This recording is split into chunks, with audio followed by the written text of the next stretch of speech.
Ты что, показываешь свою куклу? А где ручка у куклы? Самантика оторвала кукле руки? Я свою ручку показала. Где Самантика ручка? А где куклина ручка? Ты наша любовь? Когда мы ехали в Германию, мы думали, что через 2,5 года наша жизнь будет выглядеть совсем иначе. Но реальность оказалась совсем другой. Сегодня мы честно расскажем, что больше всего нас удивило за эти 2,5 года. Ара. Ара, ты моя любовь. Итак, каким мы приехали в Германию? Саманта? Нет. Саманта? Нет. Давай, ну-ка к маме. Быстро к маме, будем снимать там. Одеваем пупсичку. Первый вопрос будет, конечно же, Танюшке. Что ты представляла себе о Германии? Ну, Что там, папа что там? хотел сделать красивый кадр, Но чтобы Саманта не заметила. шпиончик заметил. Ну, кто-то Садись, что-то садись. увидела. Мы же одеваем, раздеваем пупсичку.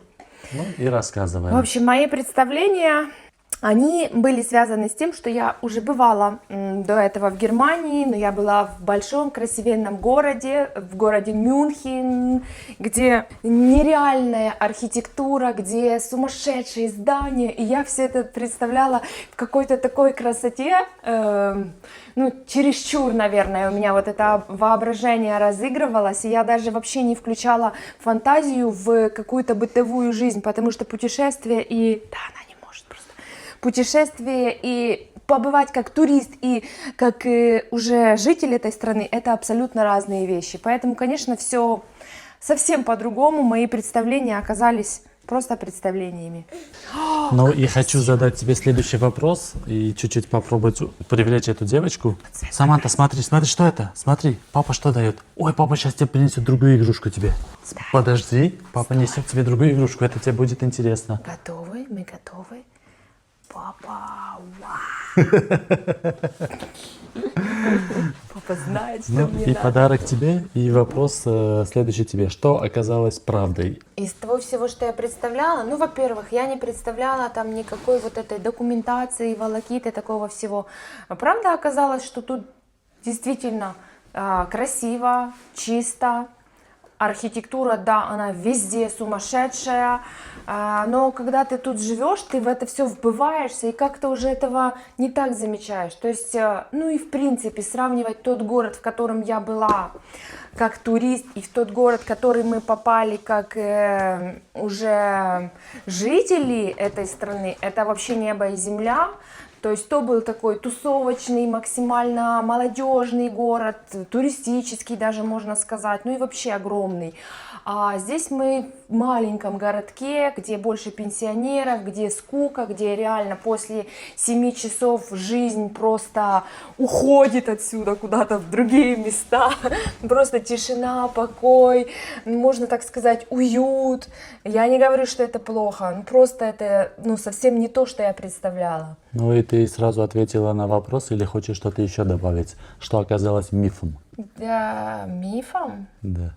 Нет, я ответила уже. Ну, значит, ты в одном вопросе. Значит, мне только дай поговорить называется. Я на Да, все вопросы значит, сразу тебе отвечу. только дай поговорить, и ты все это сделаешь. Давай, теперь ты. Что ты ожидал, когда мы ехали сюда? Ой, а я когда мы ехали сюда... Ой, это что, у тебя новая игрушка, да, папа дал?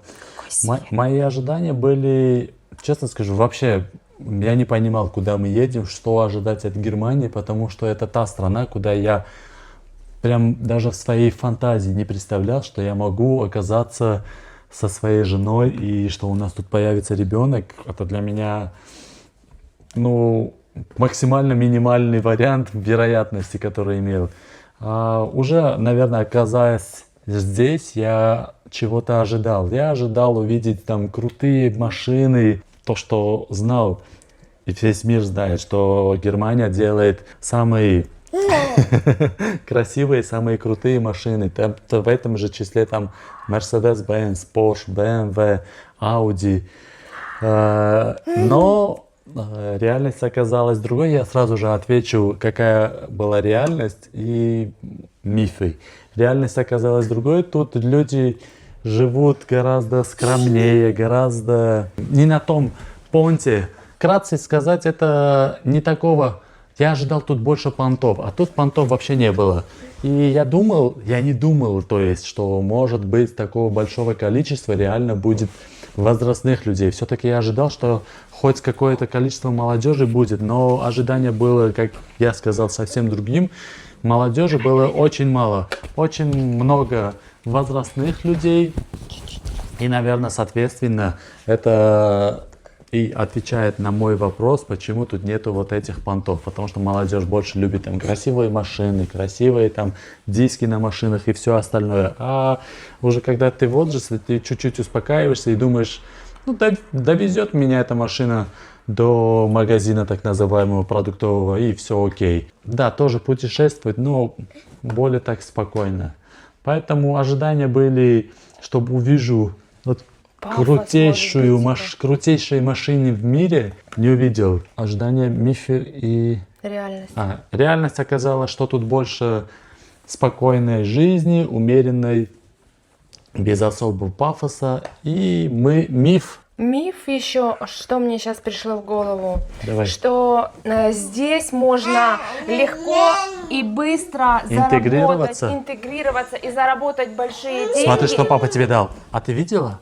А на самом деле здесь все настолько на одном уровне, практически все люди, что каким-то образом типа резко выстрельнуть и вырваться, Сама включи. ну это, мне кажется, вот и есть миф. То есть в Германию ехать за быстрой добычей денег, это, мне кажется, вообще не та страна, не те возможности. Ну, это миф, который есть. И хочется, конечно же, у вас спросить, зрителей, какие ожидания у вас были, когда вы поняли, что мы оказались в Германии? Так раннее утро. Саманта, мама, я тоже. Есть. Я тоже есть. Пришли за Наполеоном. Наполеон есть? Наполеон есть. Саманта, тебя выпустить? Вот такой большой. Ну, может, посидишь пару минут? Хорошо, договорились.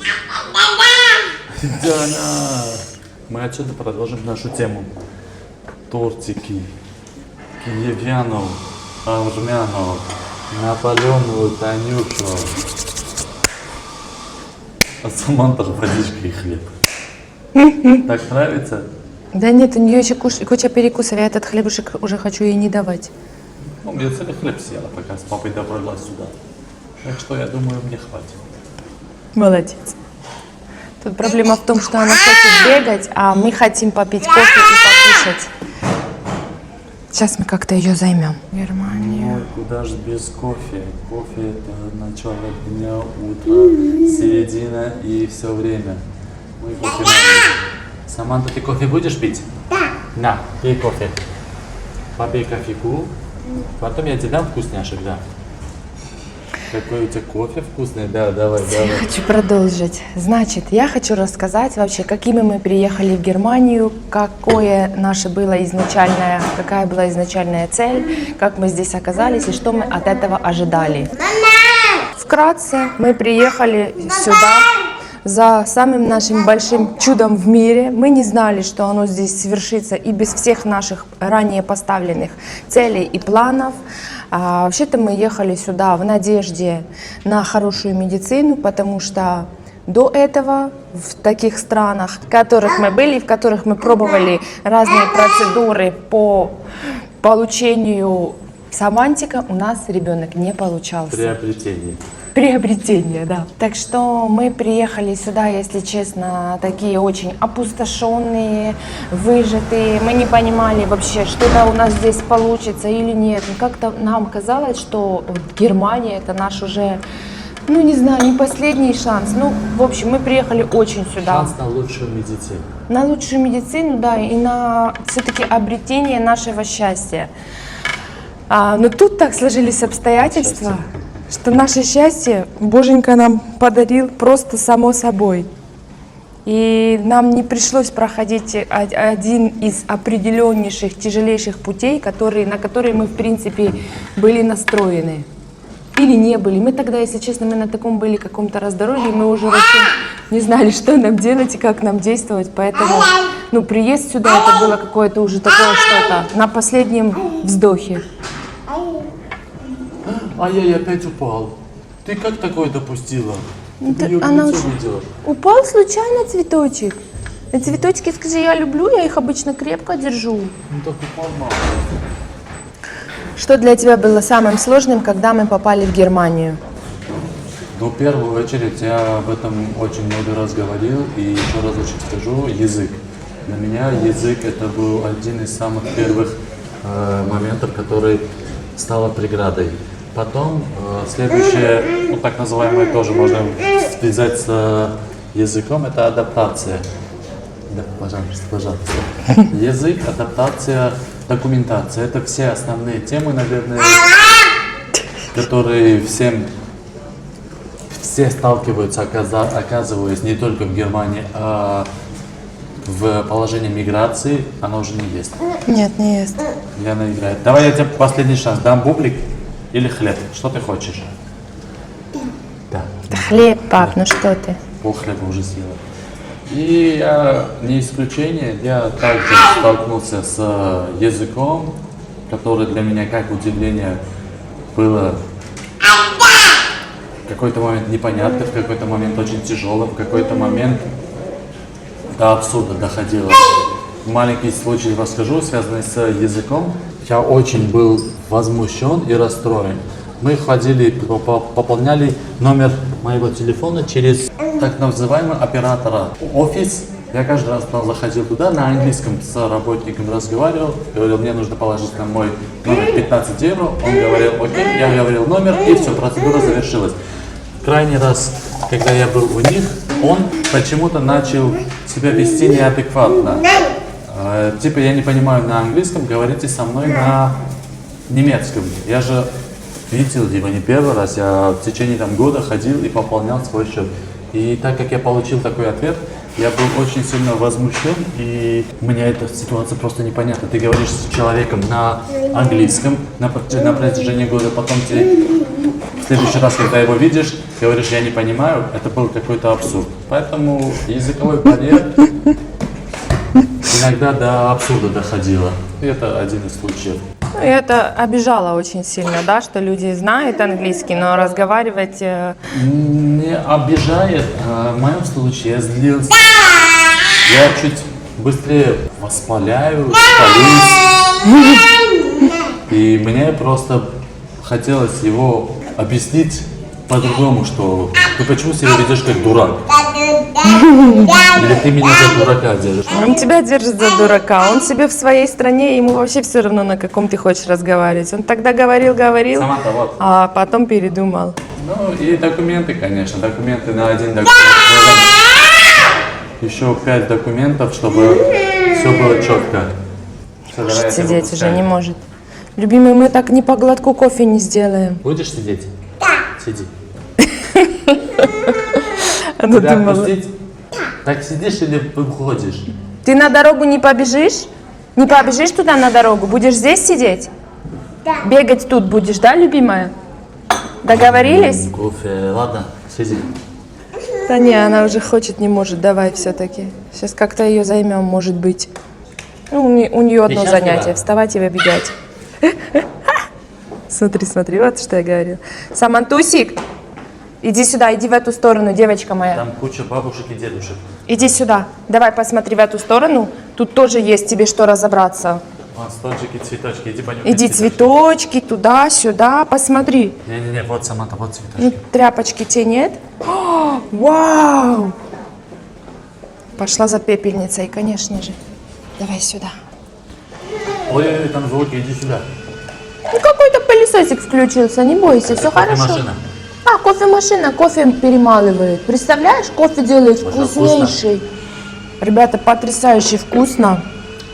Торт Наполеон, это просто... Кто не ел, ешьте. Кто не ел, кто не понимает, что это за экстазы приходят в твой мозг, когда ты ощущаешь вот эти вкусовые всякие нотки, тебя просто вот так тебе делается. И ты понимаешь, Германия, какая ты вкусная, какая ты классная. Я еще не пробовала киевский Ты торт. не будешь пробовать, ты сказала. Я, должна для камеры, пойми, для зрителей. Это все... Саманта, там не трогай. Ой, он еще не отламывается. Да. Ударилась? Все, не буду пробовать, ты был прав. Все, выключай. Я такой А- кадр а- испортила. Как ты получаешь счастье? Как мозг получает счастье? Я хочу услышать это слово на «э». Да. Вот так смотри. Гормон счастья. Там был эндорфин. Ты спросил, как ты получаешь, когда идут эндорфины, да? Ну все, я знала. Молодец. А ты помойся, почисти себя. Это Все, очень вытирай важно. ротик. Тебе вкусно киевский тортик? Ну, он мне суховат. Я особо сладости не люблю, а Саманта любит нюхать цветочки, там ставить, нюхать цветы по очереди. Не-не-не, не трогай это.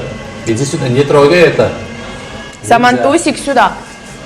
У Он тебя так тут вкусный, но очень сухенький, сухой, да?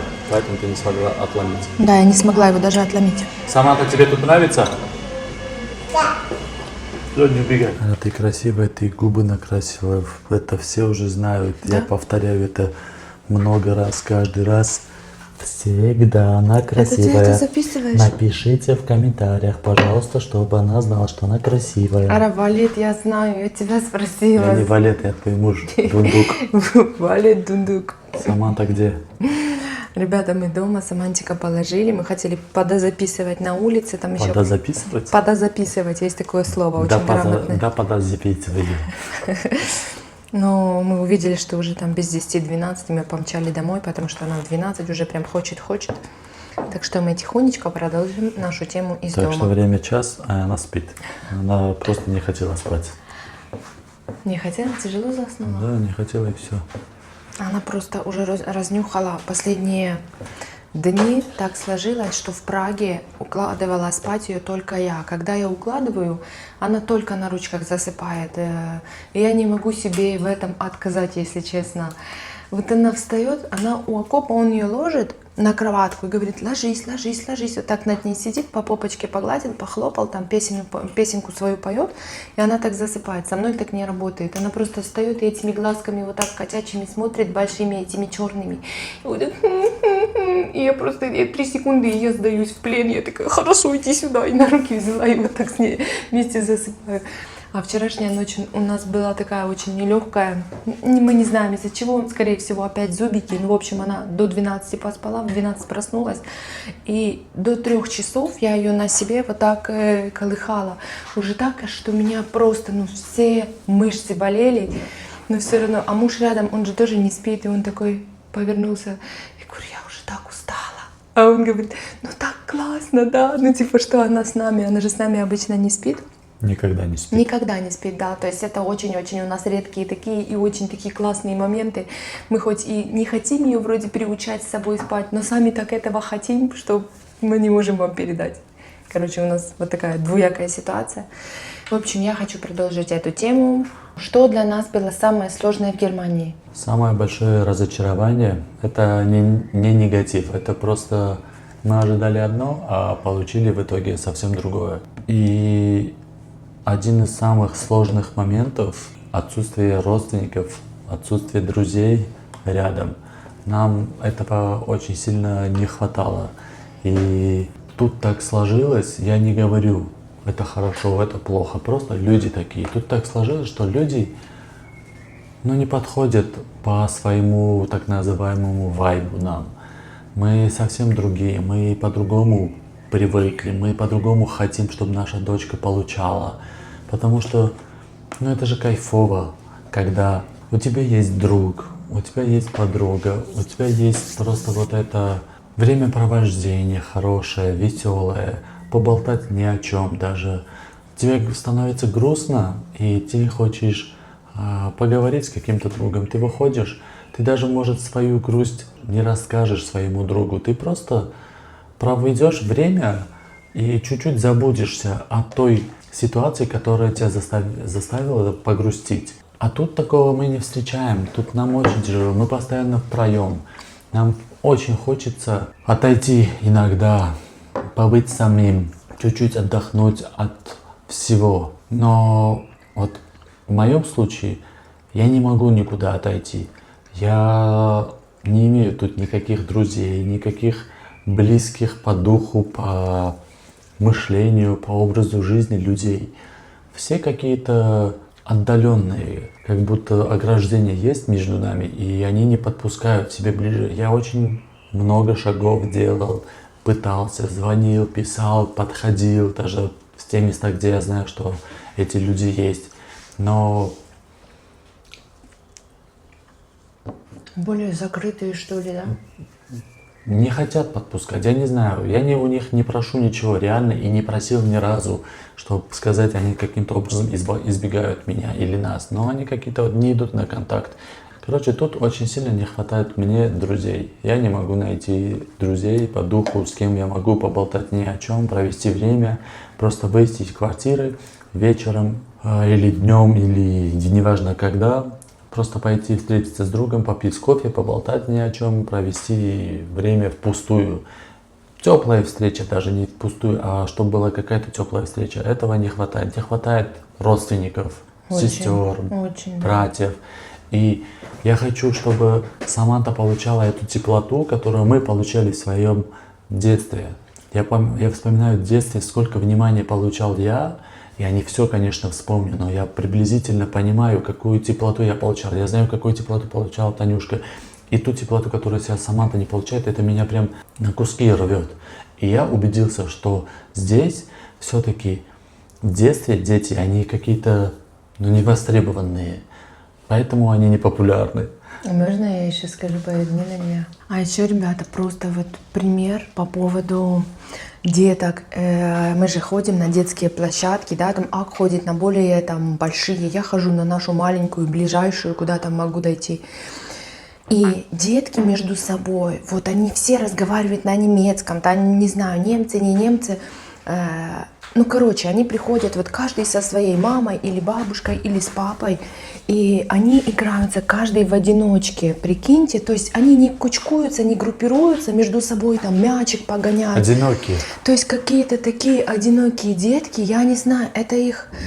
А этот Самантик, она бежит за всеми, она хочет, а я не могу им ничего сказать, даже, ну...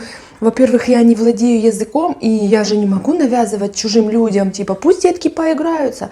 И я вам даже хочу сказать, я видела такие моменты пару раз, что, ну, там даже детки располагаются, да, они там за мячиком могут побежать, особенно вот самые-самые маленькие. Кто постарше, они нет, они такие прям уже одиночки, даже вот в больнице сколько было, да, Самантик за такими старшими девочками просто, ну, мы там сидим, там комната ожидания, Самантик за старшими деточками бежит, там на кухню, кухня у них готовить туда-сюда. И эти детки, они закрытые почему-то, я не знаю, причем я понимаю, они же все в садиках, они типа, ну, коммуницируют, и все они получают. Или их учат, чтобы... Не учат, не просто учат. Они видят это у Пример своих в семье, родителей, значит, и да? так и учатся.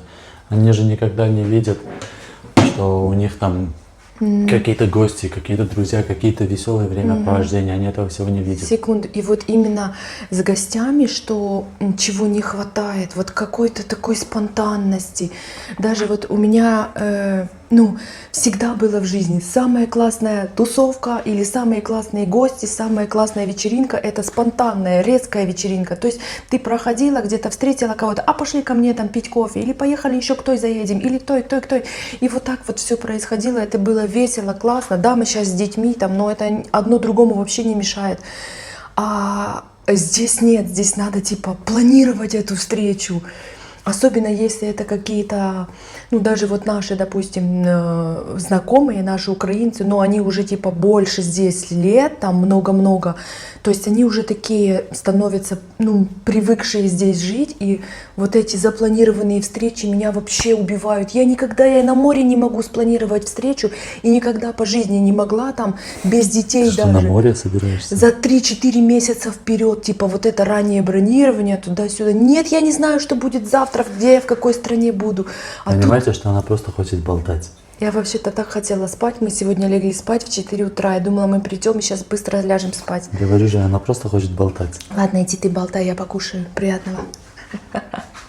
Ну, как мы уже сказали, вы поняли, нам тут одиноко. И это самое большое разочарование. Мы не готовы были столкнуться с таким одиночеством тут. Поэтому на этом разочарование, наверное, остановится и перейдем. Нет, я хочу про свои разочарования рассказать. Просто девочка хочет болтать. Это ты подошел, забрал камеру и думал, ты что-то по делу еще хочешь рассказывать. Подождите, не выключайтесь, еще я. Садись. Значит, мое самое большое разочарование, к сожалению, это именно люди.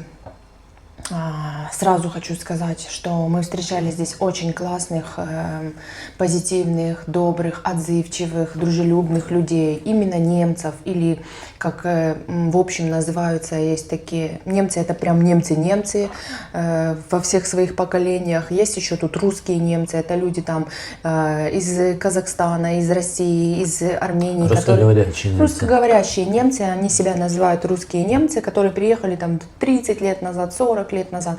Таких тоже встречали очень много классных, порядочных, крутых людей, которые готовы тебе протянуть руку помощи, выслушать, побыть рядом. То есть я не про этих людей говорю. Но встретились нам и не очень, ну как сказать, не очень... Не хочу употреблять одно слово, но люди, которые... Плохих.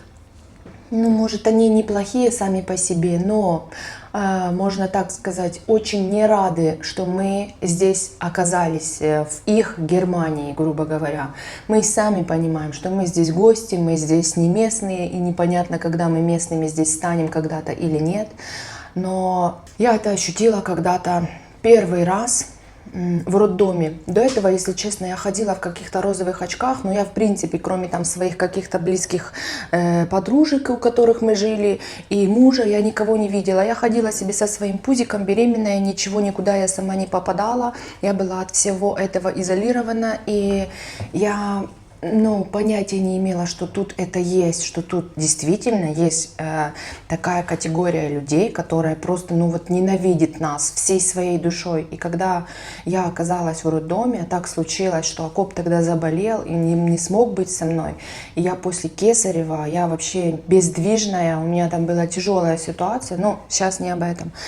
И там были такие медсестрички, которые, честно вам скажу, вот всем своим видом, всем своим существованием давали мне понять, что я там просто, ничтожество в их глазах. И они меня просто ненавидят как только могут. Это просто, сейчас приведу вам конкретную ситуацию, которых у меня за сутки происходило, может, 10. Это вот когда заходит медсестра к тебе. И это были не все, там действительно были классные, хорошие медсестрички, но у меня там было 3-4 возрастные женщины, которые, я не знаю, я их называла, или они жена-ненавистники, или они Украина-ненавистники. Кого они ненавидели, я не понимала. Но факт в том, что я от этого очень страдала. Вот они заходили, мне что-то говорили на немецком, какую-то фразу. И разворачивались, уходили, а я без ребенка, естественно, и я не встаю еще, я не ходячая, я кричала: стоп, подождите, то есть я не понимала. Они мне что-то сказали про ребенка или что, прикиньте, я, грубо говоря, старородящая мама, у меня вот эта первая беременность, у меня и так мозги вот так вот все не на месте, я там одна, я в другой стране, я ничего не понимаю, что они сказали, или что-то, не дай бог, с тем ребенком, или что-то мне надо сделать, или мне надо встать куда-то идти. Я тупо не понимала, и они разворачивались и уходили. Я вот так вот это лежачая лежала и кричала: стоп, подождите, на английском я это все кричала, я могла это сказать, типа: пожалуйста, переведите через переводчик, я вообще не поняла, что вы сказали. Они там мне Deutschland, все, что я понимала, вот таким хамским, грубым голосом, надо было учить язык. Ребята, я так от этого плакала, у меня такое было тяжелое состояние. Что уже 1,5 года спустя она не забыла это. Я вообще не знаю, ли это я забуду, я очень хочу отпустить эту ситуацию, но вот после того роддома я начала все чаще и чаще замечать, что это здесь есть, что, к сожалению, такая черта здесь очень ярко выражена. Причем, к сожалению, при большому моему, опять же повторюсь, они еще и лицемеры. Когда забегал туда мой муж и устраивал там разгон, там еще было такое: я в туалет не могу встать, они мне говорили: под себя иди, не можешь не встать, твои проблемы, ты там уже должна вставать. Там были у меня тяжелые истории. И когда прибегал муж, и вот с такими уже глазами там просто расставлял их всех по местах, они говорили: нет, все окей, alles gut, такие хорошенькие, и при нем они там мне и ручку подавали, и все. И только наступала ночь, когда, то есть он не может зайти в больницу, и вот это все продолжалось опять. Ну и это не только в этом лицемерии. Я не говорю, опять же, за всю нацию, я говорю за определенных некоторых людей, которые нам повстречались. И они есть, наверное, во всех нациях, не буду никого оправдывать, в нашей тоже хватает, но... Здесь я так с этим столкнулась, когда вот они тебе все, они все очень приветливые такие, там, да-да-да-да-да, добрый день, ха-ха, ля-ля, такие все улыбуны. И ты там... Извини. Алло. Ну и все, я могу на эту тему говорить долго. Я сама это не приемлю, не приветствую, не хочу, чтобы это было в моей семье, чтобы вот так вот люди к людям в лицо разговаривали красиво с какими-то фальшивыми улыбками, и потом на самом деле ты не успеешь развернуться, тебе уже в спину там про тебя, или тебе, ну тебе нет, в лицо они все такие добрячки, там а-ля просто, ну нереальные улыбоны, там такие позитивные, добрые, приветливые. Вот это мне еще тоже очень не нравится, меня это очень разочаровало, потому что ну, раньше я думала, что здесь такого точно нет. Не только в Германии, а вообще по всей Европе. Я думала, что ну, нету здесь такой черты. Я думала, что это именно наша такая СНГшная черта.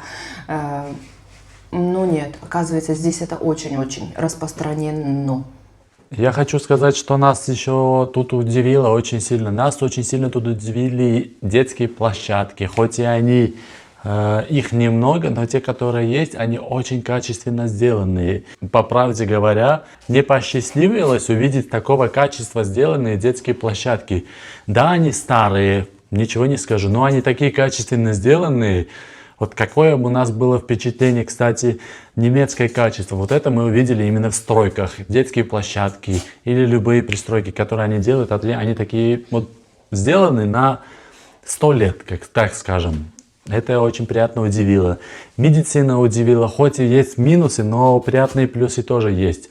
Все связано и со страховкой. Каждая вот мелочь, которая тебе понадобится, ты можешь, опять же, впоследствии правильных действий дойти до этого. То есть, если тебе нужны какие-то таблетки, и ты в этот момент не можешь за эти таблетки заплатить, но обязательная страховка есть в Германии.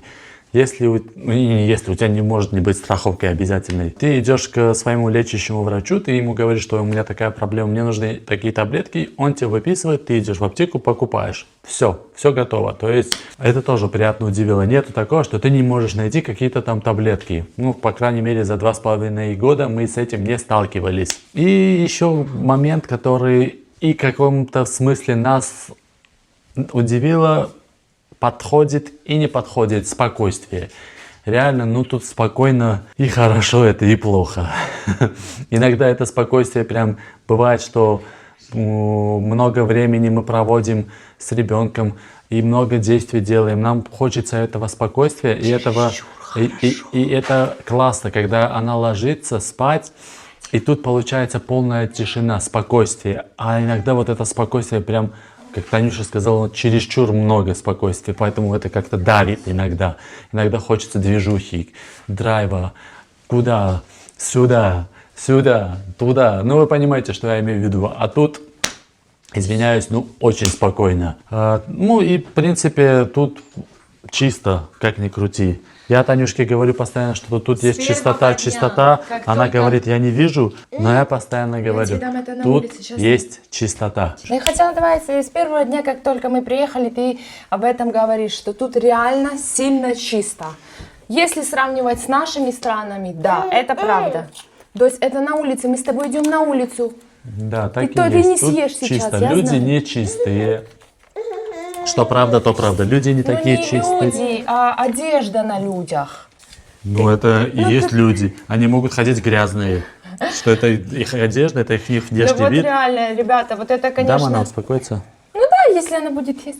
Это, конечно, нонсенс, но одежда у них это Неопрятная. не в обсуждение ради, это просто факты, которые есть. Это подтвердят местные люди. Они не стильные, они некрасиво одеты, они как будто специально подбирают какой-то, ну, некрасивый, неухоженный, не то что неухоженный, не стильный вариант одежды. Бывают очень редкие случаи, но это реально редкие случаи, когда видишь немца, который красиво, опрятно, стильно одет. Это неправильно так говорить. Это уже называется обсуждать. Для них, может быть, это стильно и красиво. Это твое Так мнение. весь у мир них так свое. говорит. Пусть весь мир говорит. Это у них себе такой Ладно, стиль. если я кого-то обижаю, я хочу изначально сказать, извините. Ну, это мое мнение. Не хотите, как хотите. Ну, я вообще про другое хотела сказать. Вот они покупают одежду темно-зеленых, темно-коричневых, темно-серых цветов.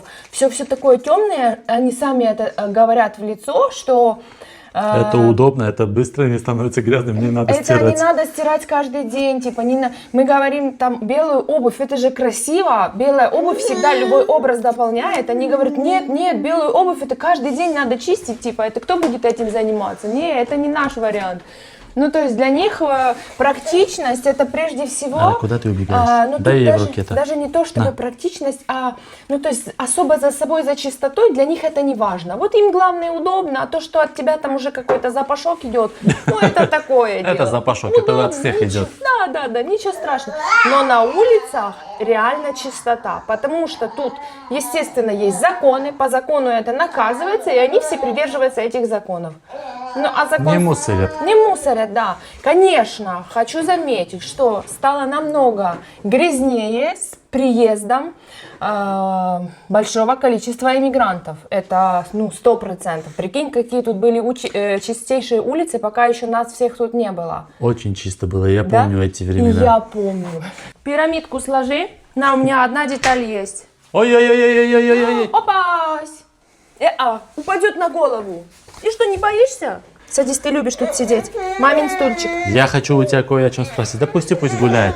Так я что, ее держу, думаешь? Да, Она ж держишь. хочет к камере. Туда пусть делает, что может. Я хочу у тебя кое о чем спросить. Какой ты была 2,5 года назад? Подожди, еще не отвечай. Что изменилось и что ты хочешь делать дальше? Можешь? Честно ответить? Честно, да. Коротко? Честно, коротко. Ты запомнила? Да. Давай. Я была жизнерадостной, веселой, оптимисткой. Я хотела жить, творить, любить, веселиться, ездить по миру и делать очень-очень много добрых дел. Что изменилось? Я приуныла. Желание все это делать не пропали, просто сама атмосфера, она очень часто влияет на людей. Хочешь ты этого или нет, ты все равно поддаешься какому-то такому пенсионерскому режиму, ты в него входишь. И ты, когда оказываешься в больших городах, тебе даже становится там уже шумно и много этих людей, и тебе хочется уже обратно в свою норку, в эту зону комфорта, где ты сидишь тихонько себе и сидишь. И спокойно. И спокойно, да. И это мне не нравится. Я не хочу, чтобы мы становились такими, потому что мы другие люди, мы движовые, мы всегда хотели развиваться, какие-то творить дела. У нас куча амбиций, куча желаний всегда было. Укорощайся. Что я хочу делать? Я не Хочу- могу рассказать, что я хочу Я дальше хочу делать. еще одного ребенка. Я хочу еще одного ребенка, да. Все, вот и вы услышали. А теперь вопросы те же самые мне. Я, если честно, приобрел кое-какие страхи, о которых я не задумывался и не думал, что они придут ко мне в таком возрасте, или, можно сказать, я так быстро осознаю, что они придут. Страх того, что я реально должен обеспечивать не только себя, а всю мою семейку. За этого маленького ребенка очень сильный страх у меня появился, чтобы я смог сделать то, что я хочу для нее сделать, чтобы не было такого момента, не позволить ей то, чего она вдруг захочет.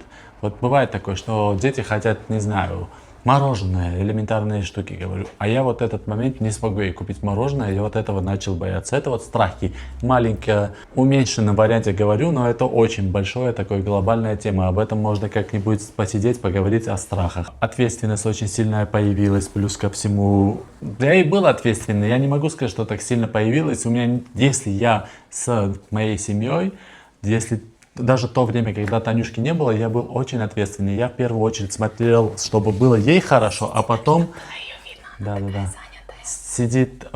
Значит, в первую очередь я смотрел, чтобы Танюшке было хорошо, а потом уже мне. Это всегда так было. И что изменила Саманта? Наверное, Саманта нам дала то, чего мы даже не понимали, чего мы хотим. Мы получили такого вот мега порцию любви и таких эмоций, которые мы, наверное, даже не могли себе представить и понять, что это все получим. Ее каждый вот этот взгляд, мимика, улыбка, любое, что она вот делает, не понимая этого, это такая вот порция любви, это реально иногда с ума сводит. Это можно так сказать? Можно так сказать. Мы реально вот балдеем от всего этого, и это, наверное, лучшее, что могло с нами случиться вообще. Мы каждый день, наверное, говорим: ты где была, ты почему раньше не пришла к нам? Но в любом случае мы живем сейчас, здесь, в этом моменте, и в этом моменте мы наслаждаемся то, что она сейчас разбирает свой кроссовок. Так, спокойно села,